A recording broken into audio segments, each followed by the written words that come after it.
What if it were easy? This is actually a question I ask myself all the time.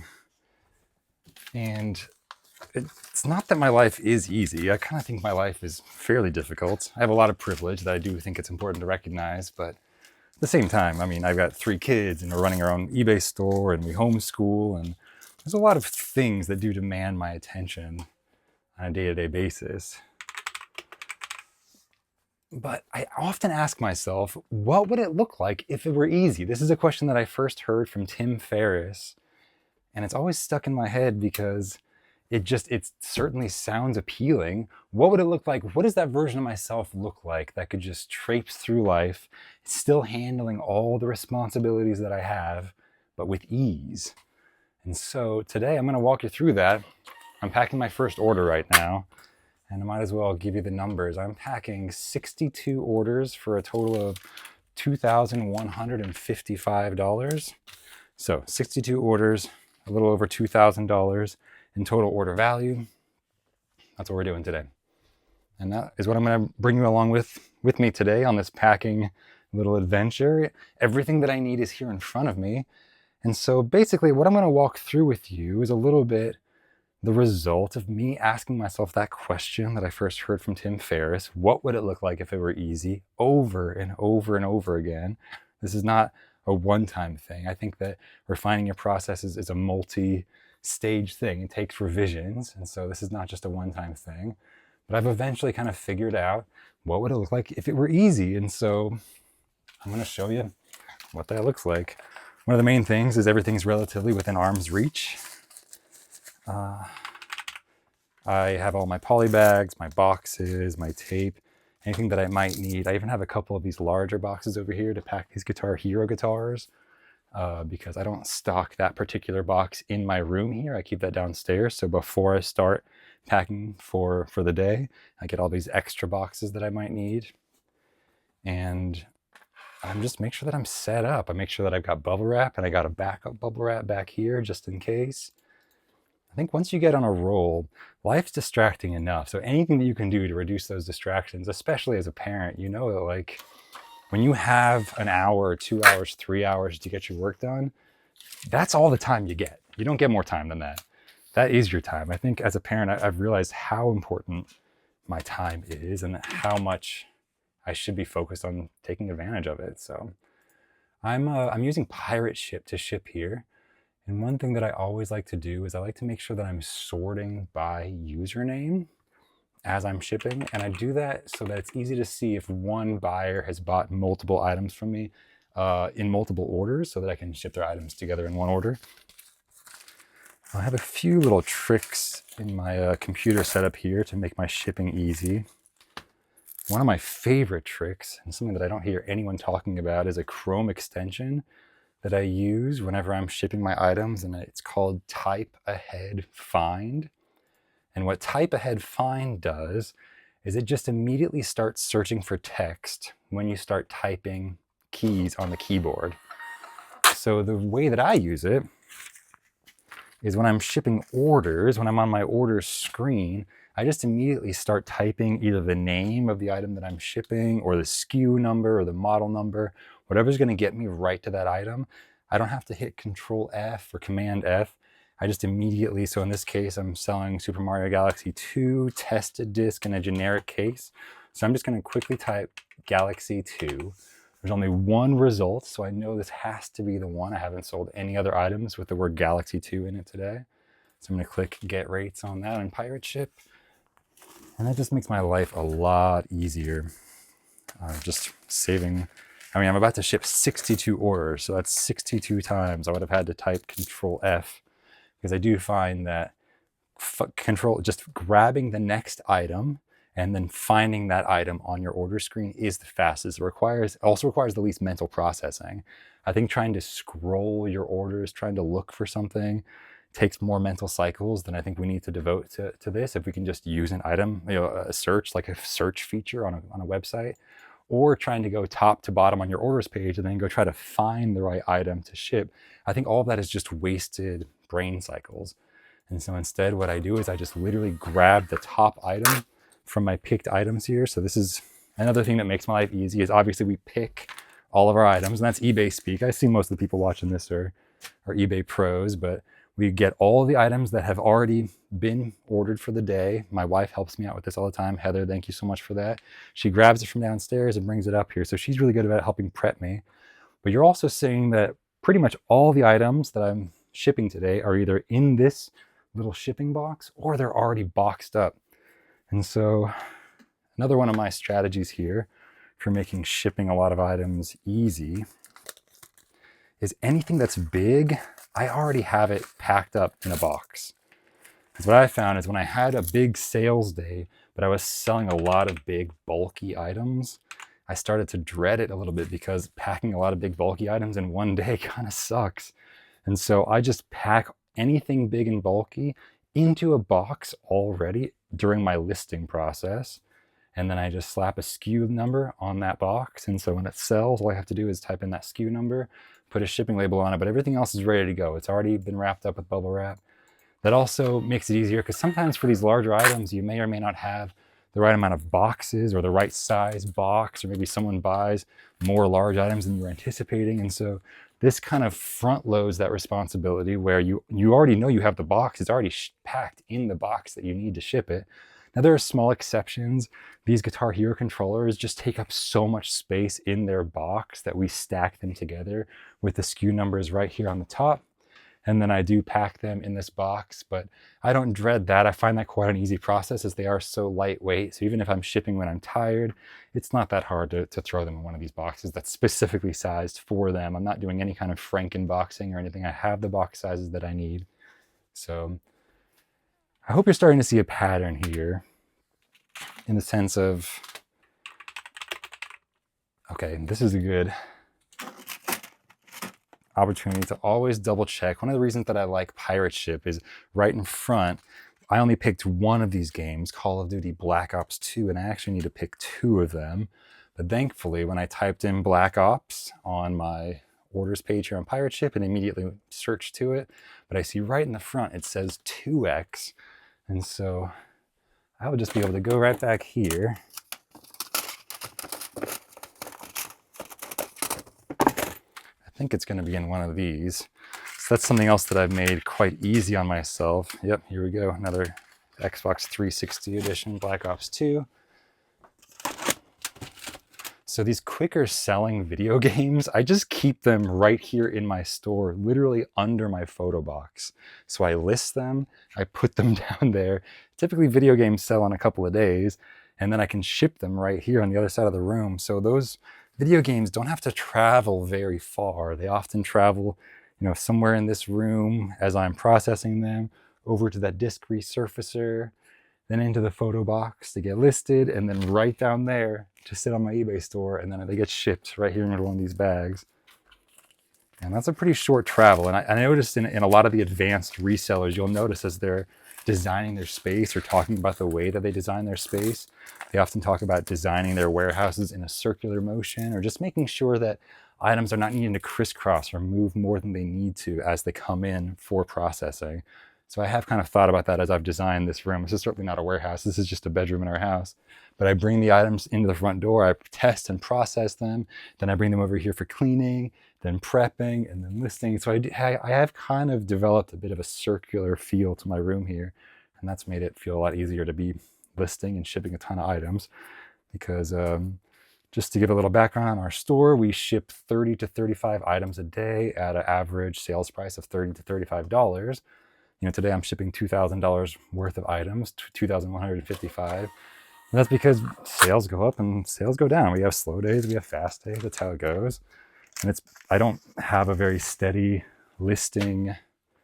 Well, overall, I'm incredibly steady when it comes to listing, but I often do go a little while without. But then some days, I've refined my processes where I've made listing easy for myself, and I can list 100 items in a day, and it's not a huge deal. That is a big effort to list 100 items, but it's not out of the question, and I need to keep that up because if I expect to sell 30 to 35 items every day, if I go 2 days without listing, then on that third day, my store is down 100 items theoretically. So I need to be able to list 100 items on that third day to keep it going. So I've always got that kind of those kind of numbers going in the back of my head. And I don't always think about it in terms of 30 to 35 items, but rather the dollar amount, because at the end of the day, that is what impacts me the most, is the numbers. So I'm trying to get to $1,000 of sales every day. And so I'm just thinking about, how am I adding value to my store on a daily basis? It doesn't need to be in the form of items listed necessarily. I just need to be adding value. And that could mean processing like a beast. That could mean listing like a beast, where I'm listing 100 items. That could mean shipping like a beast. All these items have to be done on the order of about $1,000 worth a day.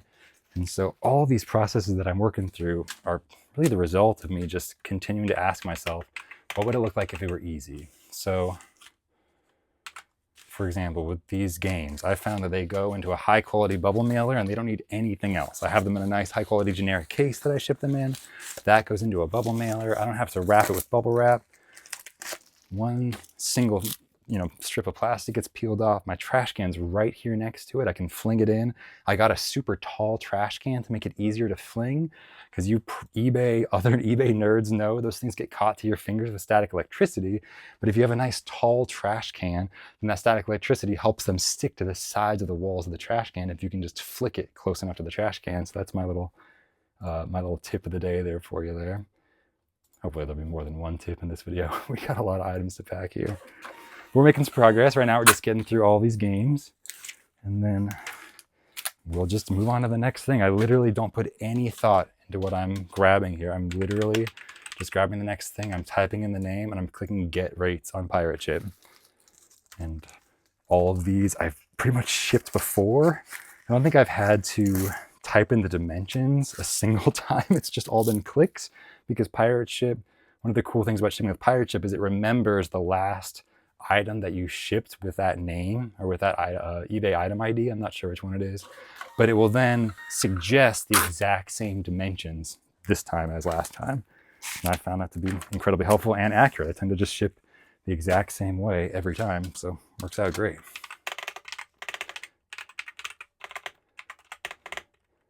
I keep mistyping here. Okay, here's another one that I only grabbed one, but I need to grab two. Thank you, Pirate Ship, for putting the 2X right in front to remind me that it's a quantity of 2. This is the Michael Jackson Experience for Wii. It's going to be in this little stack of Wii games, I imagine. Where are you, Michael? Unless it got picked. I might need to come back to this one.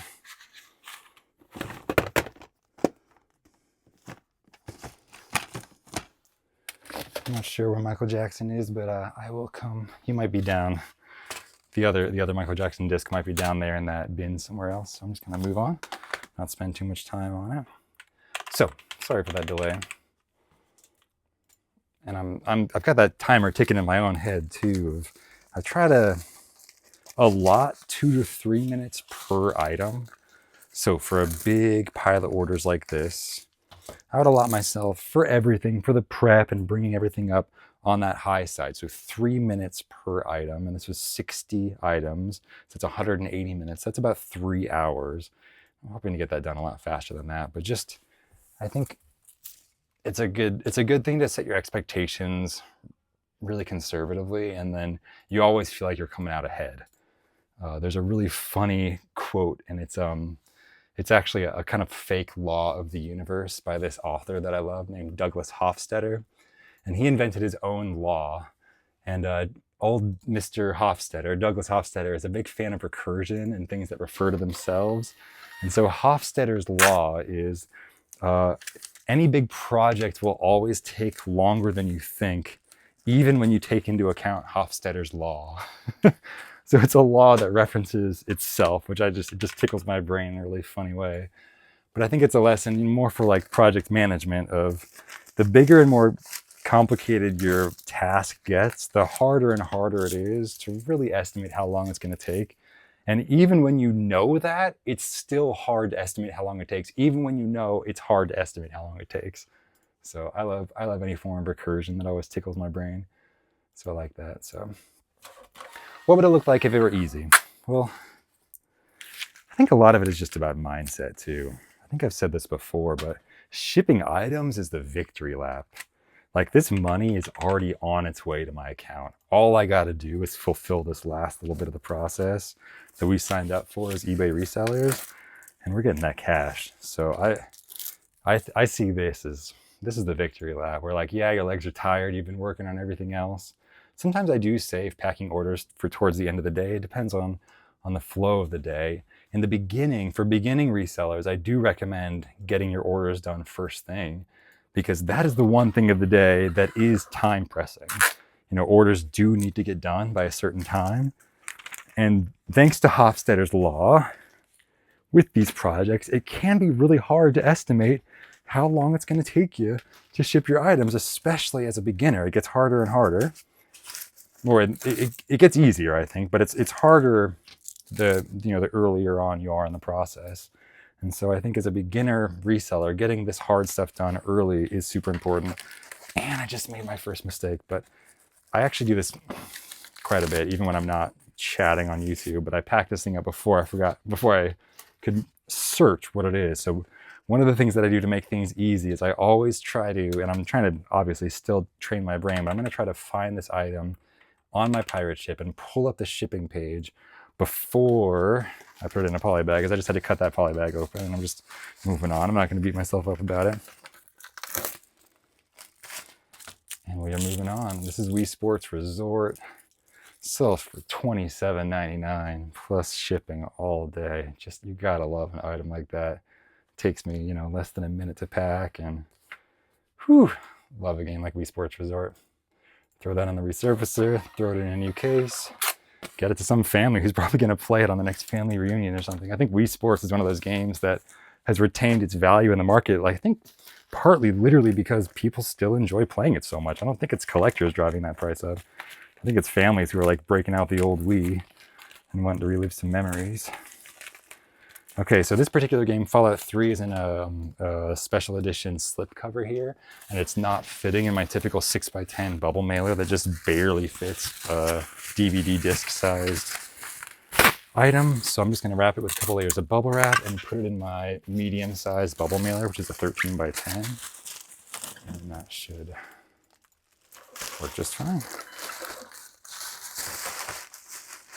Oh gosh, it slipped out. I think I can make it back in. We got it. Accidentally hit print twice there. So we got type ahead find, my most used shortcut, literally on my computer to help save me time every single time I ship an item. Something else that I do is I have this Logitech mouse with a ton of extra buttons on it. I don't use most of them, but one of these buttons on the side that my thumb tends to rest on, I've changed that to be the hotkey for my home page that brings me right back to my pirate ship orders page. So as soon as I click print order with my left click button, my pointer finger here for this item, then with my thumb I'm clicking immediately home, and that brings me right back to my orders page so that I can then start typing in the next item's name as soon as that one's done. So we're already back to the home page, and now I'm just typing in Sluggers for Super Mario Sluggers. Pops up instantly. I pop it in this 6x10 bubble mailer that just fits games so satisfyingly well, so tightly that even a small cardboard slipcover makes it a little too big. But I've been loving these bubble mailers. This Super Mario Sluggers sold for $29.99 plus shipping. Right on. God, I love that. Games are just the holy grail. They're so hard to find. Obviously, very hard inventory to find, but they sell quickly and they don't take up very much space. Like, that is the dream for a reseller, for sure. But I don't actually focus on them very much in my business, but if I can find them, I will definitely sell them. Most of my business is the more boring parts of video games, like the controllers, the power supplies, the consoles, and the 4-part stuff too. I do repair some stuff, but I am not a master of repairs by any means. So the stuff that I can't repair, I just sell on eBay as 4 parts. So this is a Dance Dance Revolution Hottest Party that was brand new, sealed in box.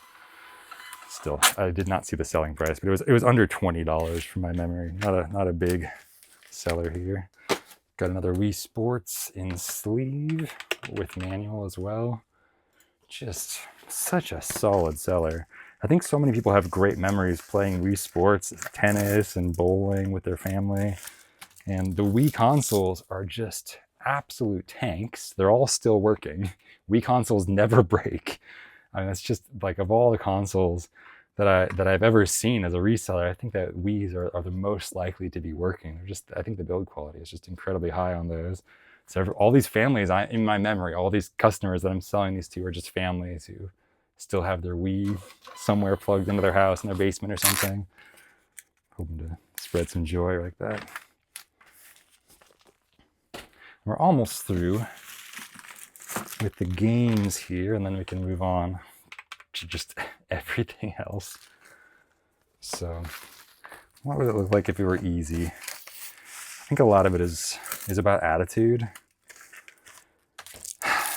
Like, the feeling of gratitude kind of cancels out a lot of other feelings, I've noticed.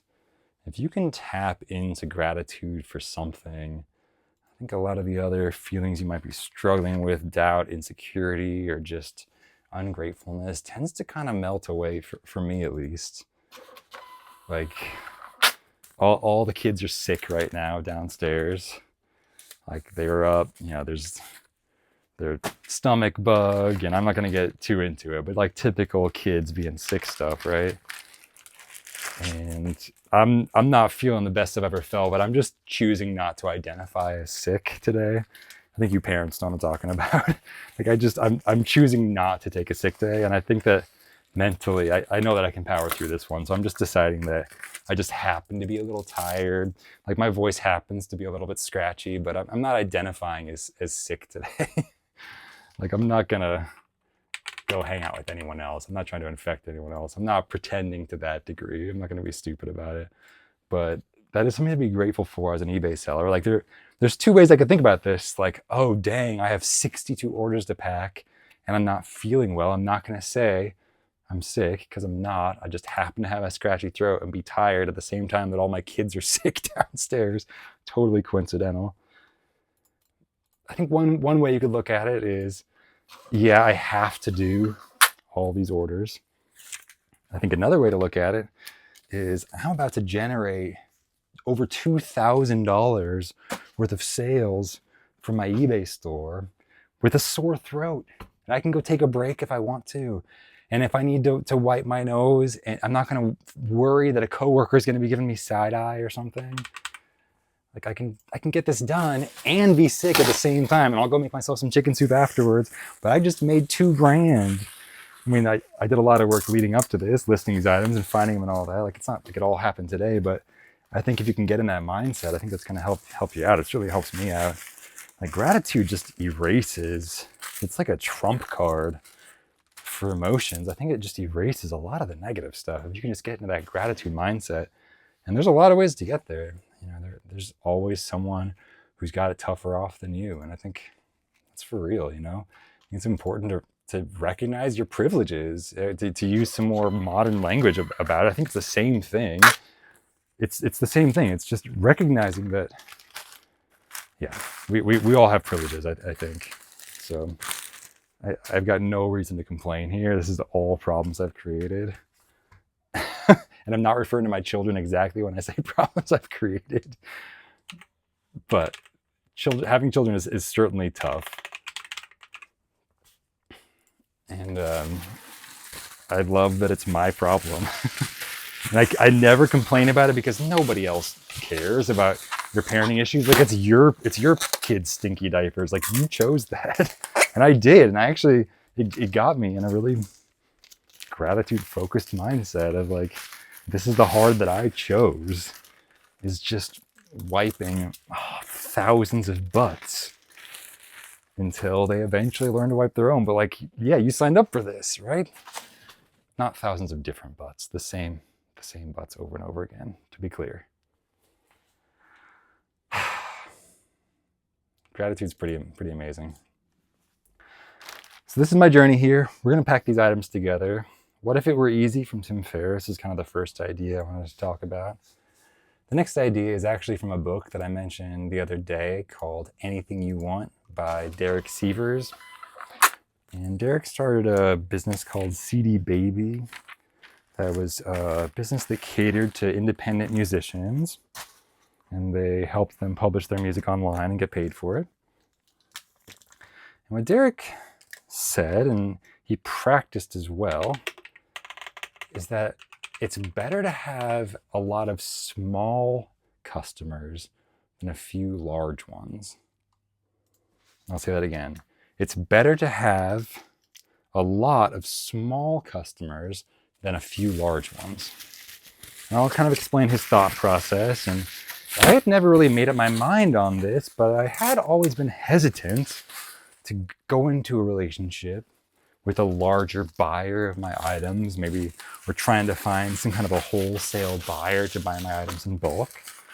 And reading this book has actually strengthened my resolve to go in the opposite direction and to continue to learn to sell items to a broad audience on eBay. And so the actual reason, he said, is agility as a business. He said that if you only have a few customers that maybe take up 50, 70, 80% of your total income, then those customers have a huge say in your business, whether you want them to or not. And if they have a year-end meeting and decide they need to change prices, and they come back to you and say, well, now this year our price needs to be this, that can have a tremendous effect on your business. So I sell things like Xbox controllers and consoles, and I've had many larger buyers on eBay reach out and say, hey, we'd love to buy all of your things, just skip eBay, let us just buy it all in bulk from you, and here's our price list. But the thing is, there's nothing set in stone about a price list. That can change on a daily or a monthly basis. And if I ended up getting into a relationship with a buyer and skipping the whole listing process on eBay, and maybe we got into a relationship for 6 months or a year, and this buyer was buying all of my Xboxes, for example, at the price that we agreed, and then suddenly they have that year-end meeting and they come back to me and they say, actually, we need to now pay you X minus Y dollars because of these reasons. And I'm put in a position where maybe the market value for that item, I think I can still get X, but now they're offering me less than X dollars. But I've been practicing all year to just, how can I say this? I think you get good at what you practice, right? I just remembered what this was as I was ripping it open here. I do that all the time. These polybags, just a few cents. You practice what you get good at. And so if you get into some relationship with a buyer on eBay, that sounds so great. You don't have to worry about listing items. You just email them, they buy all your things. But then they come back and they're a business. They're allowed to change their terms. And they say, we're not able to buy your items at that price anymore.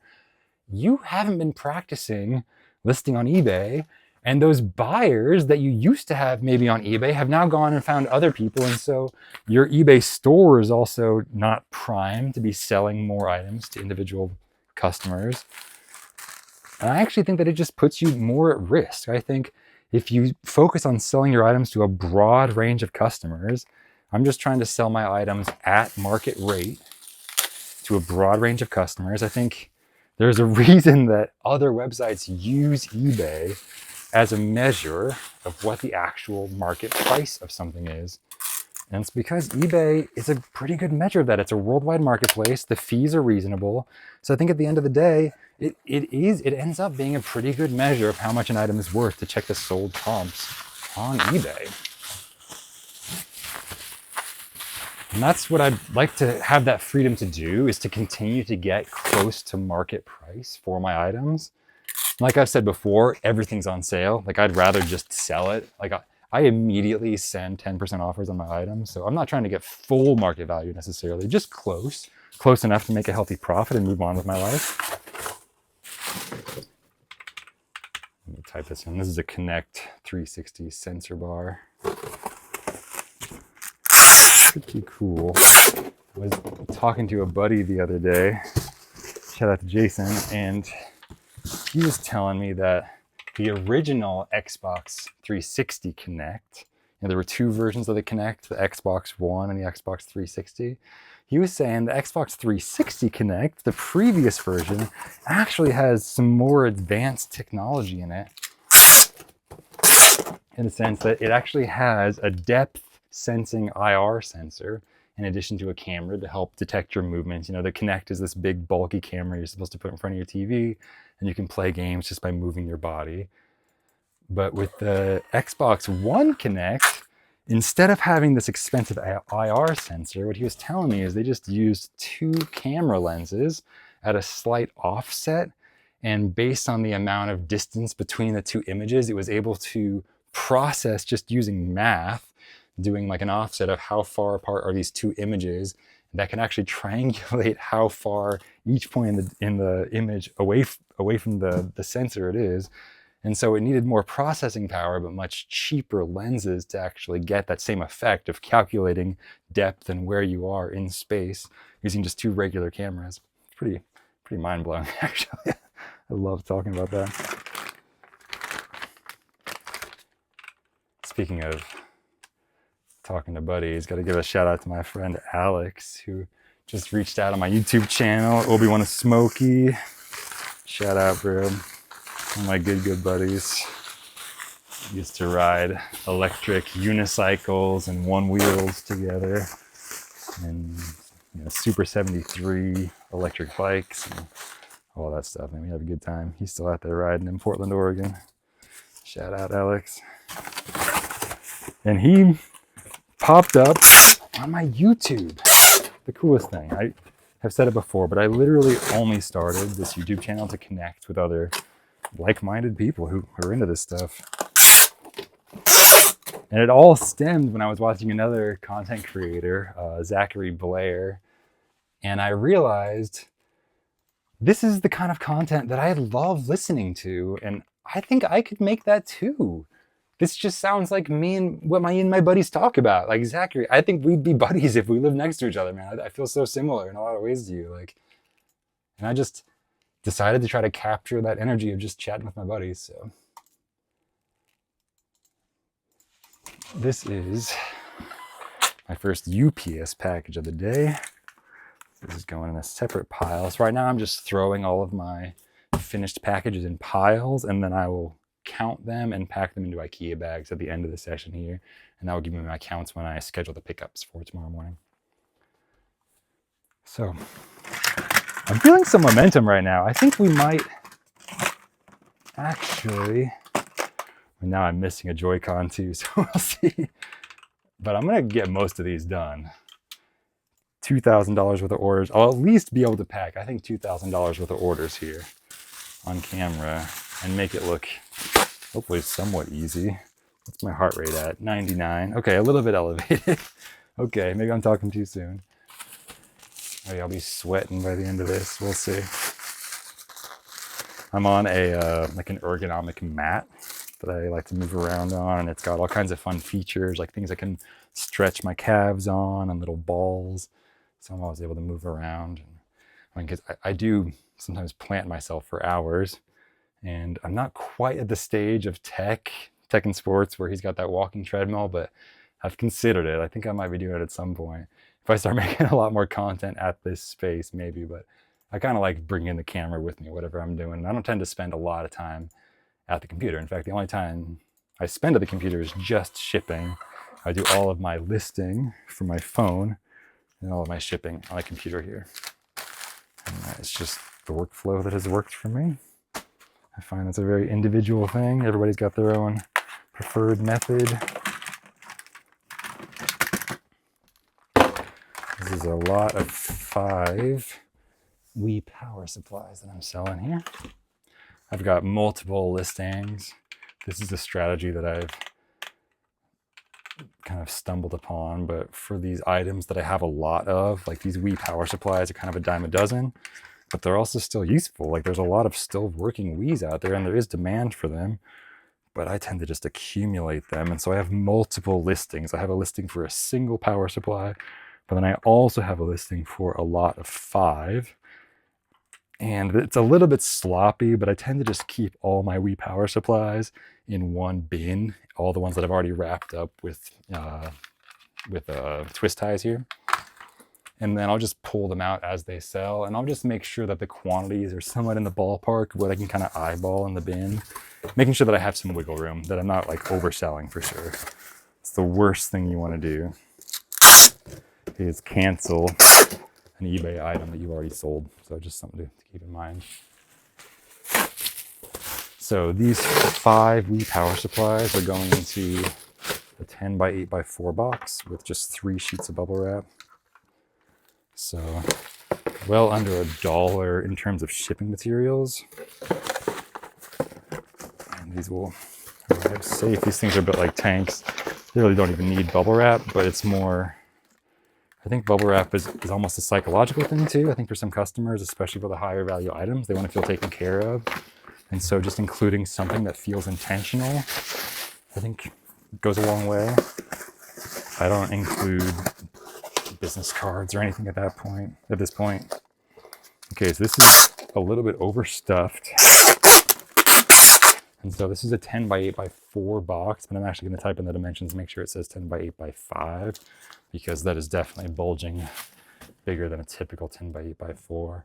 And I could probably finagle it and get it down to a 10 by 8 by 5, but I'm not going to. I'm just going to type in the correct dimensions and move on with my life. So 10 by 8 by 5. This particular one is going to go for $10.66. Love that. I love buying shipping. It means we're making money. Especially ever since I started charging for shipping. Oh my gosh. In my free shipping days, I think you attract buyers that are just trying to squeeze every penny out of you. And I've just become okay with not selling to those buyers who need free shipping. Like, yes, it might give your listings a boost, but I don't want to deal with that. And then also the fact that with free shipping, it makes it harder to not refund return shipping in certain return situations, like buyer's remorse returns. Like if a buyer returns something for buyer's remorse, like they just said they changed their mind, I don't refund shipping in that case. And I forgot what I packed again. What the heck is this thing? Ah, yeah, the PS2 Ethernet adapter.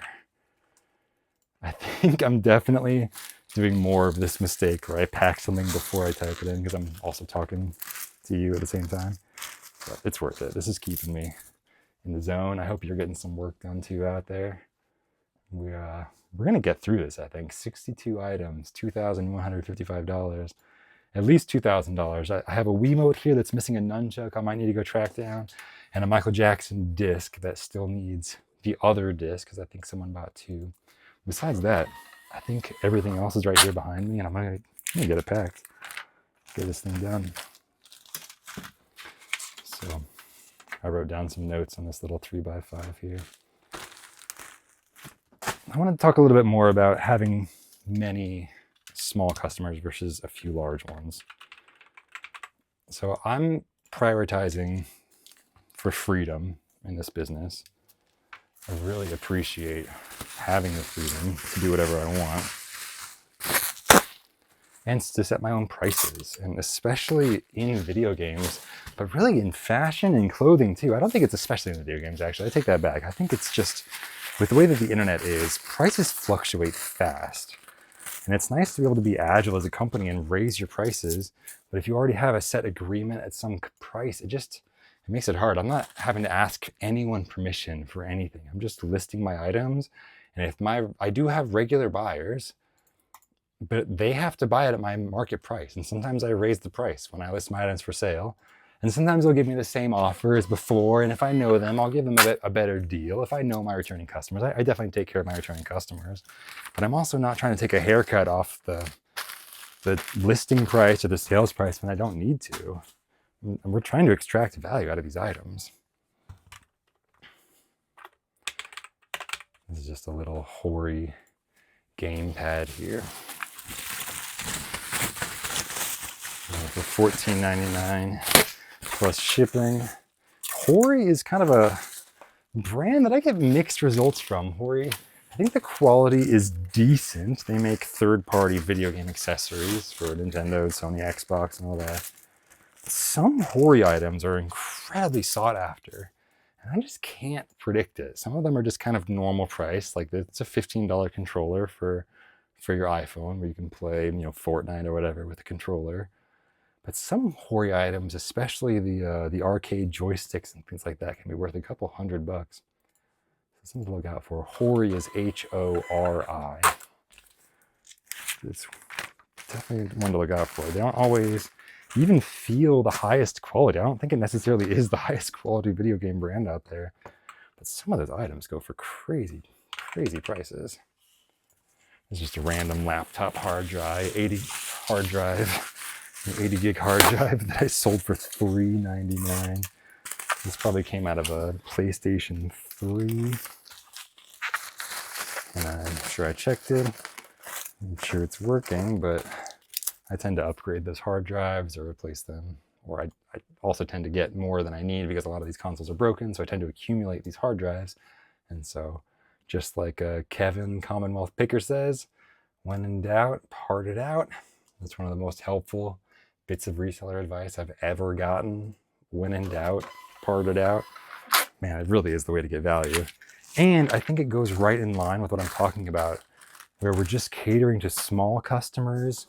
That's almost all of my sales on eBay I think are just from customers typing in a particular model number on eBay, looking for a replacement for the thing that they already had, but broke for some reason.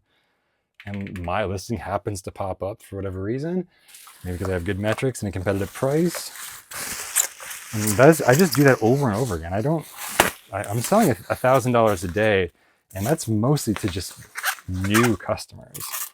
Now, the one area that I do see the most return customers is my 4 parts items. I guess that kind of makes sense because a lot of them are other pawn shops, video game stores, and they are often, have a specialty in repairing a certain type of console. And so when I list a bunch of 4 parts consoles, and that is a big part of my business too, is just listing the stuff that I can't fix as broken 4 parts for the next guy to pick up at a good deal.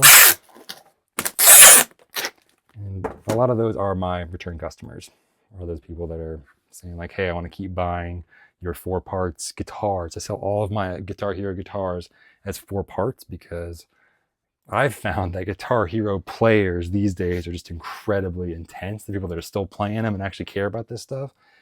And even when I did test it, I was always nervous that they'd come back to me and say, the responsiveness, when I click the one button 15 times in a row, isn't quite there. And I can certainly test the functionality of buttons for a basic controller like that. But I just didn't trust myself to be able to test a Guitar Hero controller to the standards of a Guitar Hero player. So I just sell them all as 4 parts. And I have a lot of repeat buyers on those. I just sell it at a competitive market rate and get those things out of there.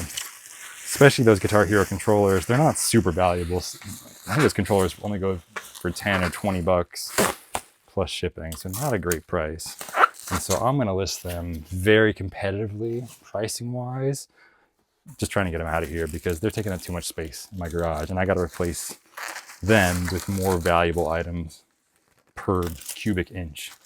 As I've talked about before, I'm trying to find items that are profitable in all the dimensions: profit per sale, profit in terms of time, in terms of sell-through rate. So an item that's going to sell quickly, it's going to give me a lot of money, but it also needs to be small so that while it's sitting there in my garage, it's not taking up a space that 100 items could that are all giving me potential profit. So these guys, if I can find them at a good price, I do, because I figured out a way to sell them quick, and that's to sell them to other people that repair them at a low price. So that's what I do. Just make sure I have all the boxes and I'm set up. I never want shipping day to be stressful. I want this to be the celebration. Like I've said before, shipping is the victory lap. We've already done all the hard work. All we need to do is the fulfillment. But sometimes little mistakes can make the fulfillment way harder than it needs to be. Like not having the right boxes or not having enough bubble wrap. And I've mitigated so many of those issues with this technique where I just pre-pack all of my big bulky items in their boxes. That makes sure that I have enough bubble wrap, because I have to already have gotten the bubble wrap on listing day to make sure that I can list them then. And at that point, it's not time sensitive. And I kind of mentioned this before, that I recommend for beginning resellers to do their packages, their shipping task first. Not their listing, which is the other like main task, and not their sourcing, which is their other main task. I guess there's 3 ones, but to do their they're shipping first because that is the one that's the most time sensitive. And as a beginner in anything, it's hard to predict. Sorry about that. It's hard to predict, how long things are going to take, especially when it's a larger project like packing a ton of items. So getting that thing done is going to make the rest of your day, I think, a lot less stressful versus this unknown task that's kind of looming above your head. You don't know how long it's going to take to ship your items. All right, so this is another Wii remote here. And I've got this general idea in terms of strategizing my day. I don't plan my day obsessively or to the hour or anything. I've mentioned before, this is also inspired by Tim Ferriss, but I tend to just, the night before my next work day, which is pretty much every day for me is a work day, I just set 1 or 2 big tasks, just 1 or 2 important things to get done. Like I need to list all of those X or process this pile of those and ship my orders or whatever it is. I'm going to pick a couple of big tasks and get it done. And one thing that I'm very conscious of is any of the tasks in that day that require me to be doing things at a specific time. And as a reseller, there's very few tasks that we have that do require us to be doing something at a very specific time. But shipping your items is one of those things. You've got to get it done on time, on a consistent basis. Part of the reason that I suggest that a beginning reseller get that thing done, that shipping done first thing in the day, so you can just get a handle on the most time sensitive task for your day. Everything else, if you get it done when it gets done, I think is okay, but you got to get those orders shipped, get those tracking numbers to your customers, and customers like it when you can get a tracking number quickly. Even if the item doesn't actually get dropped off at the post office or picked up immediately, I think if you can get them that tracking number as soon as possible, I think customers are always going to appreciate that. I'm a little bit conscious about those tape noises, but I'm just going to roll with it because, as I've said before, that's the sound of making money. This is the victory lap. And I am running. I'm definitely not sick. I just happen to be feeling a little bit lightheaded with a scratchy throat, and all of my kids are downstairs watching movies and drinking hot chocolate because they're all feeling super sick. But I'm not. I just coincidentally happen to be feeling a little bit weird, but I'm identifying as a healthy person today, and we're going to get this stuff done. I'm going to have a good attitude about it, and I'm bringing you along the ride with me. And I think, hopefully, this is a little bit what it would look like if there was a version of myself that could get my work done and it still looks easy.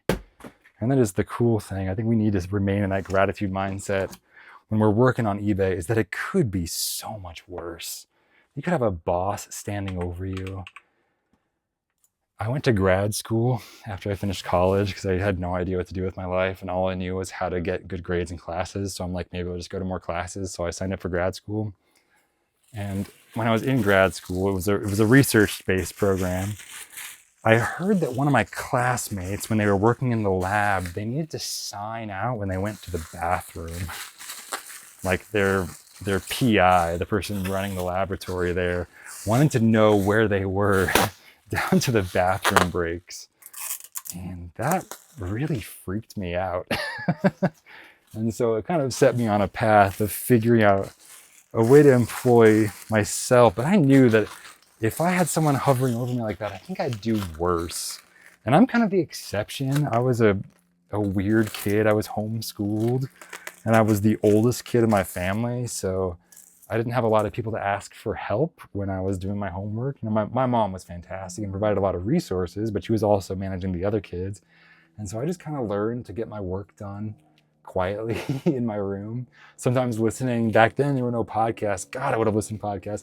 My kids love podcasts. I was listening to AM radio and then recorded audio dramas on cassette tapes. I guess that's a recorded audio drama is basically a podcast, just over a different medium. But I've learned to get my work done in silence. So I'm really feeling gratitude right now that I feel like I'm able to just get my homework done. Because my homework is generating $2,155 worth of income for my family, for my eBay store, for my future. Michael Jackson, number 2, the prodigal son, the prodigal twin.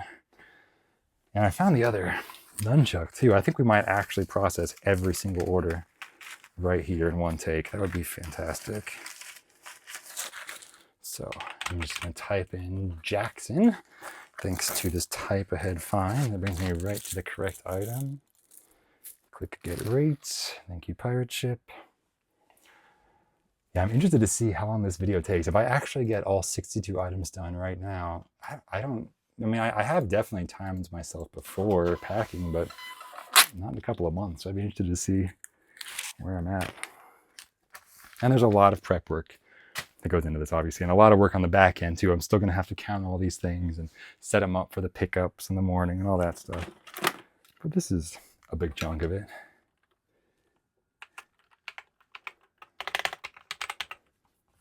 I got a K-Tech power supply here.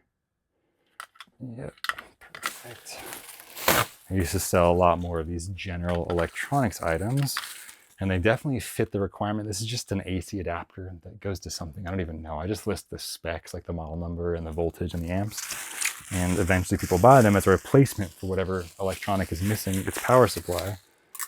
And it definitely fits the bill in terms of profit per cubic inch. I find that these power supplies are nice and small, and they do eventually sell, and they're easy to ship, but the sell-through rate on these is atrocious. I bet I listed this a year and a half or 2 years ago, and that's just not going to fly. I essentially turn my entire eBay store over 10 or 12 times per year, almost once per month. And so I need items that have a much higher sell-through rate than once every year or two. It's once per 24 months potentially. So it's not going to fly. So that's why I found that video games, and if I were to do power supplies like that, I would find a way to sell them more quickly and at a higher ASP. So if I was still only able to find inventory of power supplies, I might do bulk lots. I might wait until I have enough of a certain kind of power supply and list them all together. I mean, there's a lot of ways to do it. Or I might find the items that those power supplies go to, figure out a way to do that. I didn't spend enough time researching power supplies to find a really efficient way to figure out what kind of items would be compatible. But if you could then have different search terms, and you can work with what you got. I just happen to have found a way to get inventory of video games. So I'm sticking with that for now, but I'm always thinking about how I could sell all kinds of things. And I'm still an everything seller deep down in my heart. I'm selling packing tape today. I sold a 6-pack of packing tape because I recently, in the last few months, moved to 3-inch tape. And I just found that I never use 2-inch tape anymore. And I had a bunch of sealed packages of my go-to tape from American Bubble Boy.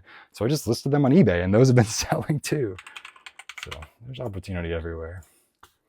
So this is my very last Wii Remote and Nunchuck bundle. I just searched that by the model number of the Wii Remote, which is RVL-003. A little FYI, the Nintendo Wii, all of the items, the model number starts with RVL, and that is short for Revolution. I think that was the code name for the Wii when it was in development. And for GameCube, the first 3 letters of every model number is DOL, and I believe that's because it was Dolphin was the name of the code name. So it's kind of an internal reference. All right, these guitars are getting in the way, so I'm just going to do them here. So I have the SKU number here in the very tip. So I'm just going to type in that 4-digit number on my numpad. It takes me right to it. I always take off this tape or anything that makes the item look different than what I did in the listing photos. Even though this tape comes right off, I always make sure to do it because I don't want to give the customer any reason to suspect that this item might have been tampered with or might not be the item that they thought. They might start thinking like, hey, wait, I don't remember seeing this tape. Like, is this the right item? And then start looking at the item with a whole different attitude. So I try to give it to them just exactly as it looks in the photos. I'm not trying to make my items look pretty in my photos, just accurate. And if you like it, you can buy it. But I try to really zoom in on all the flaws. It's a lot different than like trying to take a glamour shot. I think eBay photos, I think you're actually trying to make your items just look realistic. I think that's going to end up reducing returns at the end of the day and increasing customer feedback. If anything, they're going to be pleasantly surprised by the condition of the item. So you're seeing my technique here with the guitars. Everything gets at least 2 layers of bubble wrap. I just go all the way down it. And then I have these larger boxes. This box is 36 by 12 by 4. And this is the box that I use for the longest Guitar Hero controllers. And it just makes it easy. Pop it in the box.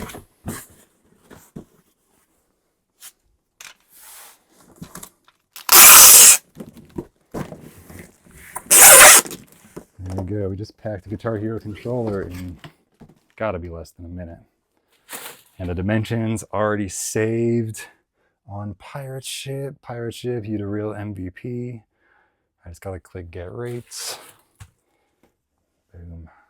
Actually, even though Pirate Ship is so great, I find that on these guitars, sometimes I get a huge price break if I ship FedEx, which Pirate Ship doesn't do. So I actually just opened up my eBay orders page, and I'm gonna price compare this item and see if FedEx is gonna give me a better deal. Yeah, see on Pirate Ship, this label's $15.24, and on FedEx, same dimensions, same weight, I can get it for $11.41. So that's almost a $4 savings just by making a few extra clicks and price comparing on eBay. So that's what I'm definitely gonna do. I'm gonna ship this FedEx. And then I'll just go back to Pirate Ship, and even though I'd already started creating that label, just say cancel and delete label, and then hit refresh. And since I already just printed the label for that item on eBay on a separate tab, it should just disappear from Pirate Ship. Because that can sometimes freak me out, like, oh, I thought I already shipped that thing. And if you just click refresh, it should disappear once it's been shipped on another platform like eBay. So that box goes in the FedEx pile. We got one more Guitar Hero controller to pack. So I'm gonna get this thing out of here. Another reason that I don't pre-pack these, I mentioned I don't pack these big items in boxes, partly because they're not too hard to pack, they're not too heavy, not too physically exhausting if I have to do a bunch of them, but also I do get bulk buyers for these. And the items that I do get a lot of bulk buyers for, sometimes I like to stuff multiple items into one box. And so if I've pre-packed them individually, it makes it harder to do that, obviously. So on these guitars, I like to keep them individual like this, just with a SKU number taped to the top. Whereas most of my large items, I do like to pre-pack just to make it as easy as possible on myself. I'm not constructing a ton of items, any of that stuff. So you're through with one roll of bubble wrap. I got backups though. I got a backup. I knew I would need it today. I've already gone through one roll, so this is my third roll I'm starting here. I came prepared. So I just have this on a little dog leash, actually. It connects to a couple little hooks on my wall. And so I just disconnect the dog leash, take off the old one, put the new one on, reconnect the dog leash, and we got a fresh bubble wrap. Just got to take off that little bit of tape that seals it closed. And that is how you get yourself a new bubble wrap quickly and get back to work. So this is my last big item to pack, my last big box here. The kind of easiest just to construct it quickly on the floor. This is another spot where the 3-inch packing tape has been a game changer, because it really does just require a single layer to seal up the flaps of a box. And so I just got to get over each of these seams a single time and this box is packed. There you go. Another guitar packed and ready to go. Again, eBay remembers the dimensions, so I just got to hit get rates. And that thing's out of here. Oh, sorry, not eBay. eBay doesn't remember the dimensions as well. This is Pirate Ship, but Pirate Ship is showing $14.24. But I'm gonna see if I can get a better deal on eBay here. If I search guitar, there we go.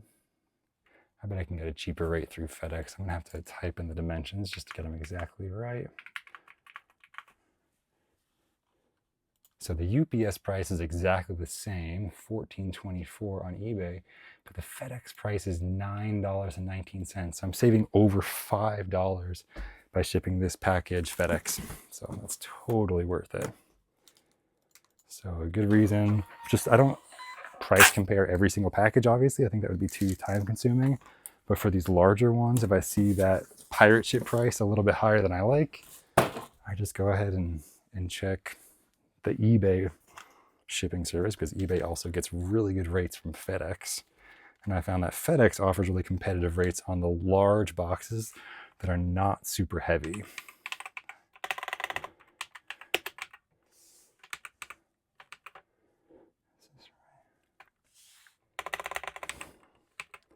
I don't know if this is the right power adapter. We might have picked the wrong one here, so I'm gonna set that aside. Might have been a slightly different one. So maybe we'll be packing 61 out of the 62 items successfully here. I am totally okay with that. So this is just a little replacement part for an electric drum set. A little clamp adapter. Gonna go into my small poly bag. I went ahead and weighed it before I put it in the poly bag so that I can click get rates while I'm doing the next step of shipping. So this is all these little things that I want to make sure that I'm explaining out so you can kind of get a viewpoint into how I'm optimizing here. So I placed just the bare item, knowing that the poly bag itself is going to add way less than 1/10 of an ounce to the final package size. So it's an accurate enough. I mean, I will factor that in, and if it's right borderline, maybe I'll go up on the measurement, but I look at the weight, then I click get rates. So that page, which takes 5 or 6 seconds to load to get rates, is loading while I'm actually putting the item in the poly bag and stripping off the thing. And then I'm just clicking print, and then it saves me a whole 5 or 6 seconds per item, basically, to weigh the item without the poly bag, click get rates, and then start packing it into where it goes. I've got a whole bunch more power supplies here. We got this Wii stand. There we go. And this needs a little cleanup here. Always got the rubbing alcohol and microfibers within reach. Rubbing alcohol is also obviously a disinfectant, so I always feel great giving things a final coat as they're going out. Hygiene is super important. I always wash my hands. I mean, you see me using gloves a lot as well. I always use gloves, but just being aware that these are items that we're passing off to other people. I think I'm a little extra sensitive about that, being in the restaurant industry where food safety is always on your mind, because that handling stuff that's going to go into someone's mouth. This isn't quite that serious being an eBay seller, but I try to keep that in mind, that we're keeping a clean environment for our customers as well. I think that helps them out as well. All right. Boom. We're getting through this. I think we're going to get this done. I don't know how long we've recorded, even if this camera is still recording, but if it is, this will be epic. All right, this little PlayStation keypad for the controller. I feel like I've just been rambling about the stuff that I'm packing. This is somehow devolved into just a pack with me video, which is fine. I mean, like, that's what it is. You're just packing with me today. I'm packing orders. But I did want to get back to the whole idea of why I like having a lot of these small customers. You know, most of these items today are going to individual buyers. And you might think it would make sense to not have to do all this packing. What if I could ship everything in a single box? Oh wait, that's Amazon FBA. You can do that, right? But what's the risk of that? Well, if Amazon makes a single decision, that can change your entire business. And Amazon's been known to do that, and not in a seller favorable way. I think I can look back on the history of eBay and have a little bit more confidence, but Amazon is just, it's pretty clear Amazon has the customer first, and the sellers on the Amazon platform are not a priority as far as Amazon for taking care of them. So I have all these boxes back here on top of my photo station. These are boxes that I've assembled but then didn't need for whatever reason, and so I just keep them there as kind of a pre-assembled box if I ever need one. This is another lot of 5 Wii power supplies. This one's going for $16 plus shipping. Again, less than $1 packing supplies for this, which is pretty cool, because you got to factor that into your shipping costs too. Make sure that you're profitable there. Everything gets a layer of bubble wrap. See, that last time I packed this, it was so bulgy, I just did not quite get it as efficiently packed. This time I got 5 Wii power supplies, and it actually is 10 by 8 by 4. So we're going back to 10 by 8 by 4 at 4 pounds, 8 ounces, and get this thing shipped out of here all the way to Iowa. $7.11 is the shipping cost. That's lucky. The reason I like selling to a lot of smaller customers, individual customers, is because no one of them can have very much say over the way that I run my business. Like you have to choose some bosses in the world. Like you are beholden to someone, and from you are beholden to the majority of your customers, because if the majority of them leave, then you don't have a business anymore. But there's no 1 or 2 individuals that really has that say over your business in the same way. I mean, I am affiliated strongly with eBay. And so if eBay made a change, that would affect me. But I've thought about that, and I would just move my items to a different platform if I had to. In the meantime, I think eBay is actually giving me access to the most number of just different worldwide customers, so that I can continue to get fairly close to market price for all of my items. Not exactly what market price, because I'm willing to take a 10% discount so that you buy mine instead of the next guy's. That's kind of the way that I see it. I'm always looking for ways to offer discounts. But I have found, I'd love to hear some feedback in the comments if anyone's had success with coupons on eBay.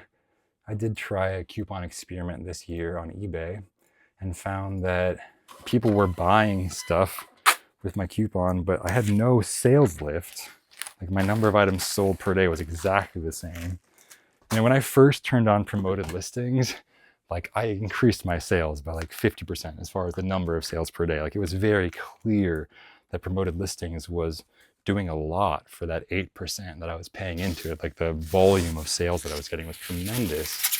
And I tried a 10% off coupon, and I was selling the exact same number of items, but just for less money per day. So I turned that off within a few weeks, tried a few different buyer groups, but I would love to hear anyone's ideas about tactically using that tool. I think that is probably a pretty powerful tool on eBay, is the coupons function. I think I just don't know how to use it. So please tell me how to do that. So we got a couple more Wii power supplies, and we're almost done with our smalls here. We're getting down to it. We are getting down to it. You get good at what you practice, and so if you are only good at shipping to one single big customer, it puts you at a more vulnerable position. I'd rather get good at casting my items out to a worldwide audience and letting it sell for market price. Like, yes, I have to keep making listings, and yes, I have to keep fulfilling orders to all these people around the world, but somebody's got to do it. And I can do this from my bedroom, and I can make a larger amount of the profit than offloading this work of individually fulfilling all these items to the customers that want the parts and pieces, like an Amazon FBA, where you're offloading that responsibility. Like, I get it, but this is a job I actually don't mind. Shipping, I think it's worth it as an eBay seller. Like, we are able to capture a lot of profit here being a one person operation. Boom, done. So those post office orders will end up probably back in that box once I count them all. And now we're just moving on to the big stuff. So, and by big stuff, I just mean the boxes that I've already packed. This was a lot of 5 games. There we go. Just Dance games for Wii. I resurfaced all of them and packaged them up all nice. Just trying to always consider my customer And I had a bunch of bulk games yesterday as I was listing, and I decided to kind of spread them out in my room and pile them up according to category. And I was thinking, I can see someone wanting to buy a bunch of Just Dance games at once and seeing value in that. So I made a bunch of lots of Just Dance games, and they all sold within a day. It was awesome. Surprisingly, a lot of them sold to a single buyer. The buyer that I had in mind for these items, these bundles of 5 Just Dance games for Wii, I was imagining someone who actually just wanted to play them or relive some memories. But one buyer bought all the rest of these. So I'm going to pack these in a bigger box here. I think I have eight more lots of 5 Wii games that I had all packaged individually because I thought the buyer was going to be buying them individually. It turns out they're not. So I think I'm going to have to unpack these a little bit. I don't know if they're all going to fit. I think I might need to pack them as they are and find a box that fits them. I think that's what I'm going to do. How would it look if it were easy? I'm not going to Frankenbox, or I was thinking about removing some of the bubble wrap to try to get these all to fit. Let's see. Not quite.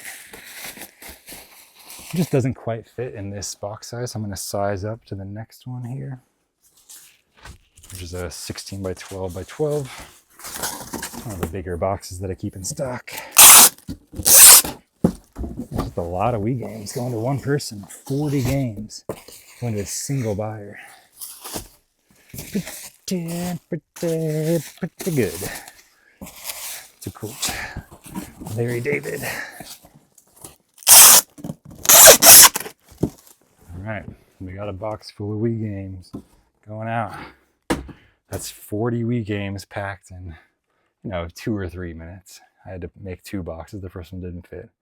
That happens. And it's 8 packs going to one person. That's amazing. 16 by 12 by 12. Type in the dimensions. This buyer bought these in multiple orders, so I'm just buying the one label on Pirate Ship, and then I'll copy that tracking number and then paste it into the orders in a separate tab on my eBay orders page to make sure that all of these get tagged with the correct tracking number. I was able to pack basically 4 orders on eBay in a single box. So I'm just pasting in the tracking numbers for 1, 2, and 3. Boom. So now that those items, which were showing up as separate orders on my eBay store, now that they all have tracking numbers, I'm going to go back to my Pirate Ship and hit refresh to make sure that those disappear to reflect the fact that I have packed them. Okay, so now we've just got these big ones. These are going to be fun. So this is all going to one buyer. Almost all of them, but there's a couple that aren't, and so I'm going to get those first. So I'm going to do this one next. This one has a tested working PlayStation 2 console that I bundled the power and AV cable with, and we got $99 plus shipping for this. That is pretty cool. So I'm just going to type in the dimensions here. I love when something comes in at, this one's particular item is 5 pounds and 15 ounces. So like just squeaks in under 6 pounds. So just in case that's going to give me a shipping discount, I always find any of the 15 ounce items very satisfying. So I will take the cheapest label I can get over here.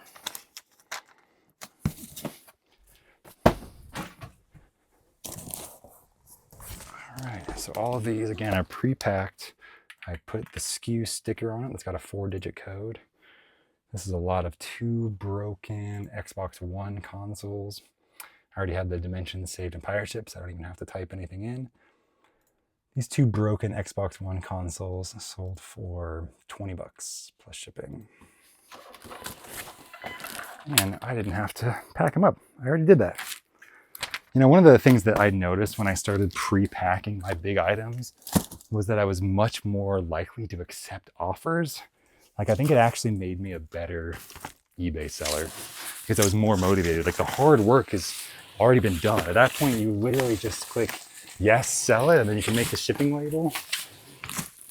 And I found that I was sometimes a little bit more hesitant to take those offers and make those sales if I was thinking about all the work I'm going to have to do. And I think that is counterproductive. I think that is kind of self-sabotaging mindset, honestly. If you're any part of your thought process that doesn't want to get your items sold is getting in the way of your success. That's why I pre-pack this stuff, and I am so excited to see them go. Like, get them out of here.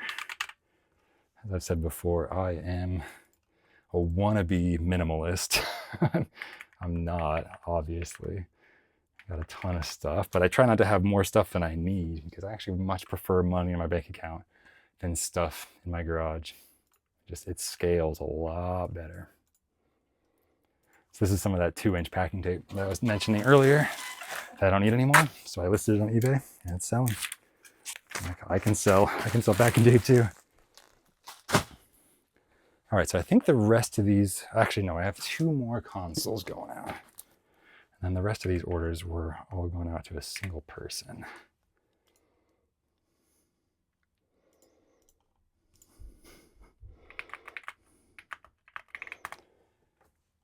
All right, this is a grade B Xbox 360 console. Grade B for me means fully functional, but it has some cosmetic issues. In this case, I think it probably just had a little bit of damage to the outer case. That plastic on the original Xbox 360 consoles is just brittle. So this one's going UPS. We're getting down to it. $2,000 worth of orders, and I think we're down to the last handful. Like, these are all going to the one buyer. Okay, so I got this one, I think. 4689. Oh, there it is right there. 4689. There's another Xbox 360. This is a black Jasper motherboard. So the Xbox 360, those original consoles had 3 motherboard revisions that, you know, they got more and more power efficient and ran cooler with less excess heat with each successive generation. So Jasper is the most modern one, so it requires the least power. It's the most efficient. So it often is the one that is the most sought after. It gets a little bit of a higher price as far as Xboxes. And this one's going for $49.99 plus shipping. And what's interesting about the rest of these, this is a bulk buyer, and I think it's some kind of a drop shipping relationship. Because, let's see, I want $27.97 and $27.80. So here's $27.80. This person said in their buyer's notes, please don't include any invoices or anything like that. And I think we all know what that means. That means it's a drop shipper. So they're shipping this to someone else who doesn't know how much that they bought it for from me. And I'm actually completely fine with that. I find that drop shippers are less likely to return the item because the person who bought it's trying to return it from the person who bought it from you, and it gets really complicated for them. It works great for me. So if I see that little buyer's note of please do not include any invoice or shipping or like price info, sometimes they'll say, this is for my brother or friend. I've even seen them where they forgot to remove the options. So it said, this is for my brother, friend, or relative, or something. Like, it included all 3 issues. Like, which one is it? Like, they're obviously probably not a native English speaker. Oh, that was pretty funny. All right. So we got these multiple orders going out to the same person. It's just awesome. So $27.97 is the next one. I think we're down to less than 10 items to pack here. We have 9 more of these boxes and then we are done. We literally did $2,000 worth of orders. That is insane. Let's see. So I'm just getting the rates on this one. These are all going to the same person, but they all need their own shipping labels. And sometimes these X boxes do vary a little bit in weight. I'm going to make sure to individually weigh and pack each one. I sized these often according to the USPS cubic shipping rates. So the way that it works, USPS cubic shipping offers greatly discounted rates, but it only applies to items that are under 1 cubic foot. An easy way to think about that is 12 by 12 by 12. So I have these 12 by 12 by 12 boxes that also have multiple size marks built in where you can just kind of easily resize the box. And I find that just makes it tremendously easier in terms of knowing how much I can pack into a box that still gets those discounted shipping rates. So that's why I like the 12 by 12 by 12 boxes. I also use a 16 by 12 by 8 box that if you add up those dimensions, that is also exactly 1 cubic foot. So that is the maximum allowable size where you can still get those discounted rates with USPS. And not just with USPS, you end up getting discounted rates with UPS Saver and FedEx Saver, because those often end up handing it off to USPS under the cubic rates, and it just ends up affecting that total price. So when I'm looking to make lots of things, I always try to keep them under 1 cubic foot for that reason. Okay, we got 7 more boxes. We are donezo. That one has slightly different dimensions. So I'll type that in. Wow. What a fun listening session. I'm stoked. We almost got this thing completely finished. 62 items, $2,155. I would love to hear any questions you have about my process. I think a lot of this has just become second nature to me, but I have packed so many items. I cannot even tell you. I mean, as you can see, this is on a day where I'm definitely not feeling my best. I just happen to be having a little bit of a headache for no reason because I'm not identifying as sick today, and my kids happen to all be sick downstairs, but it's completely unrelated. I'm choosing to be healthy today. I'm in a healthy mindset. And even when I'm not my best, I can still ship out $2,000 worth of items for my store. That's money for my family, man. Like, that's, you know, this is what we're working for. If you can build up your capacity to be able to put out numbers that can actually pay the bills, and not just pay the bills, but build a future, that's worth sacrificing for. That's what we're here for. That's why I'm trying to put out this content. I want this to be motivational, because I find YouTube content motivational. I listen to people on YouTube to help me remember that there's other people out there grinding, doing the hard stuff, shipping orders. We're out here, no VA, no employees. We're doing this and keeping the profits in the meantime. That's what we're doing. We're keeping these profits. It makes sense. You got to be undeniable. Like, look how many items I packed. Like, most of these items I'm not going to ship today. This is just the stuff that I already listed yesterday and I packed in their boxes. And when those things do ship, I can slap a label on it. And when you put this many items on your eBay store, how can you not sell $1,000 a day? That's something that I learned from Cal Newport. He wrote a book called So Good They Can't Ignore You, I think. Like, just be undeniable. Be the kind of person where if somebody was to look at you and see how many reps you put in, they would say, well, obviously they're successful. Look at what they do. Look at the input. If you put enough items on your eBay store, you'll be undeniable. Like, people, this is a worldwide audience. Like, just list the items. If you list enough, how could you not sell $1,000 a day?